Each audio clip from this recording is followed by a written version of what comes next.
Hello everyone, Ember Power here, and welcome back to a new video. In this one we've got a Silver Tempest budget deck to go over, and that comes in the form of the new Crobat from Silver Tempest. So Crobat has the attack critical bite for 3 colors energy that says this attack does 30 damage to one of your opponent's Pokemon. Now this in itself, right, is absolutely atrocious. Yeah, it's 30 snipe anywhere you want it, but on stage 2 for 3 colors energy, it's absolutely terrible. But the second part of the attack reads, if one of your opponent's Pokemon is knocked out by damage from this attack, take 2 more prize cards. So single prize Pokemon now give up 3 prize Pokemon, which is equal to a VMAX. V star Pokemon now give up 4 prize cards. And V max Pokemon now give up 5 prize cards. So it's an absolutely bonkers attack if you can time it right, and with all the V stars and V max decks still running around in the standard format, there is definitely potential for this Crobat to sneak in there and do some critical bites. And the natural obvious partner, because we are running a sort of pseudo Dark Patch Raihan engine to accelerate energy, the most obvious partner is Galarian Obstagoon. So there are 2 Obstagoons to attack with, and they are both very powerful. This first one did see quite a lot of play in the early Fusion Strike meta and was a contender to actually be one of the best decks because of its massive weakness of damage on Mew. But either way, has 2 very powerful attacks. Silence does 30 damage. Choose one of your opponent's active Pokemon's attacks during your opponent's next turn. That Pokemon can't use that attack. Surprisingly decent against stuff like Goodra and the Regis, so you can just kind of like wall them out a bit and buy yourself some more time. Then Merciless Strike for a single Dark Energy as well. Does 60 damage, and if your opponent's active has any damage on it already, it does 90 more. So it effectively does 150 for a single Dark Energy if they've already been damaged. So very powerful, very easy to 2-hit KO with Obstagoon, and if you're able to just hit them very hard with either, a couple of Goon Pings, and we do play Scoop-Up-Net, which sadly isn't the cheapest card, but let's face it, majority of budget or rogue decks do have to play something that's pretty expensive, and the thing is, if you purchase Scoop-Up-Nets, they'll still be viable in plenty of decks, especially if this is your first deck and you go on to play a much better deck like Regigigas. Regigigas would also need Scoop-Up-Net, so still a worthy investment. But either way, as I was saying before, you can do multiple Goon combos with Scoop-Up-Net, and then use that in combination with Merciless Strike to take massive one-hit KOs.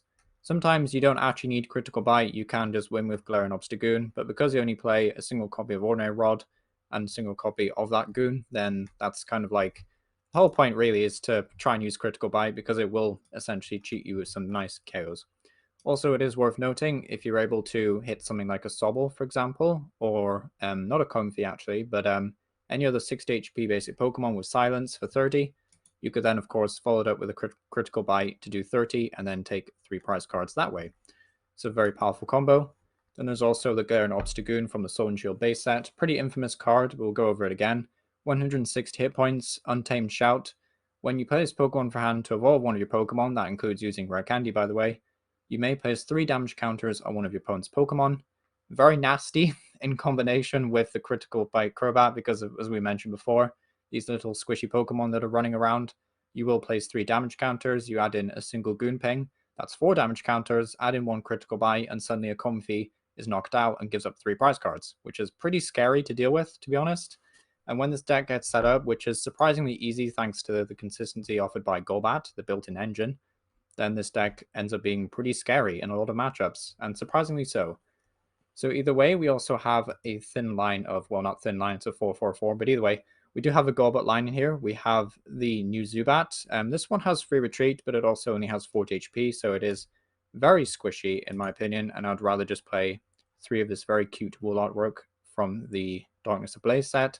This does have a retreat cost, but realistically, you don't really need to retreat into anything other than maybe your Basculin turn 1, so I mean, it depends. If you think you will want to use Basculin in most games, then, you could obviously put more VIP passes in, and then, or like any VIP passes in, I should say, and then, bump up this count of Silver Tempest Zubat. But if it's early in the days and you don't have many of these, then that's absolutely fine. Just play this one, doesn't really make much of a difference. We also play 4 copies of this Golbat from Darkness Ablaze. The one from Silver Tempest is meh.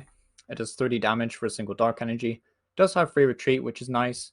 And I believe it does have 10 more HP, actually. No, 10 less HP, sorry. But this one with Discreet Draw says when you play this Pokemon for hand to evolve one of your Pokemon, during your turn, you may draw 2 cards. So it's kind of like our mini draw engine. And of course, we can recycle this combo with Screw Up Net. And then Air Slash does 50 damage, but you have to discard an energy, which is pretty bad.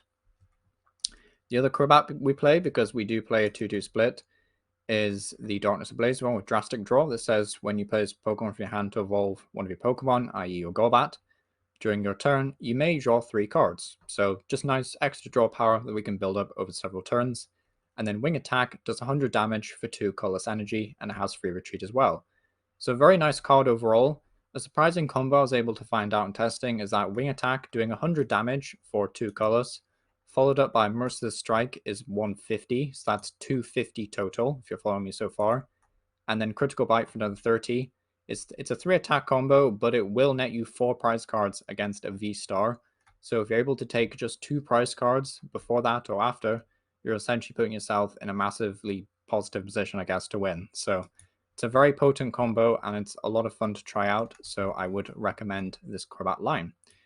We also have a Basculin here. Not so sure you need this, but I did see a one-off Basculin in most of the Japan lists that I've seen for this deck, because for some reason this deck is mildly popular over there. I had to sift through like 4 or 5 lists to find one that I was comfortable with, and all of them seem to play the Basculin, so I was like, okay, sure, we'll give this a go. Gather the Crew says search your deck for 2 basic Pokemon, doesn't require energy, which is nice, means we can fork out an energy on a Zigzagoon or a Zubat. But either way, finding more basic Pokemon, because realistically we don't actually have enough room for stuff like Battle VIP Pass, funnily enough. We'd rather just play Level Ball and Evolution Incense. So super annoying in that regard, but either way, Basculin is a nice help.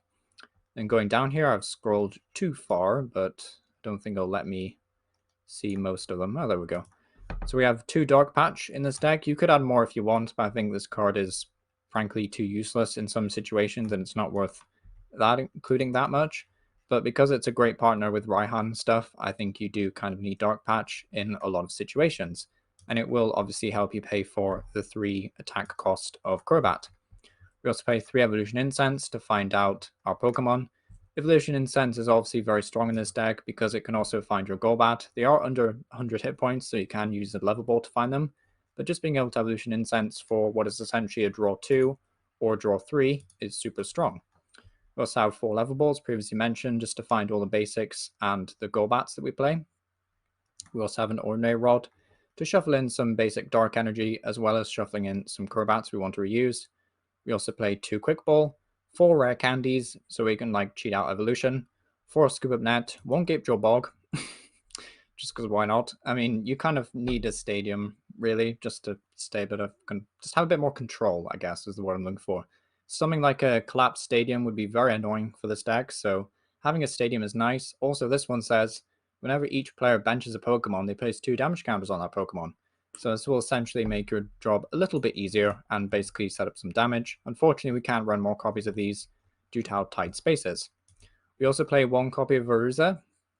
No joke, this was in some lists. I'm not sure why, but in hindsight, it is a pretty cool card. It can lead to a lot of cool combos, such as being able to find a Golbat, an Obstagoon, and then maybe, I don't know, a Crobat for the following turn, so you can do Rare Candy and Draw Power in the same turn, I guess.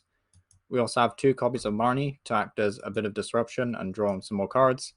1 copy of Piers to allow us to search our deck for one of our 3 Twin Energies, as well as any Dark Pokemon in the deck. 3 copies of Research. There was only 2 Research in this list beforehand, but I think the discard hand to draw 7 is definitely needed. And then the Raihan, allowing you to attach an energy to one of your Pokemon if something died last turn, but if you do, you get to search your deck for any card. And then 1 Choice Belt to fix some maths against powerful decks, and then 3 Twin Energy, and 6 basic Dark Energy. But either way, I hope to do some gameplay on this deck in the near future. But yeah, let me know what you think of this, frankly, super cool deck. I think this is a ton of fun to play. I'm eager to show it. So yeah, let me know what you think down below, and I'll hopefully see you next time. Thank you for watching.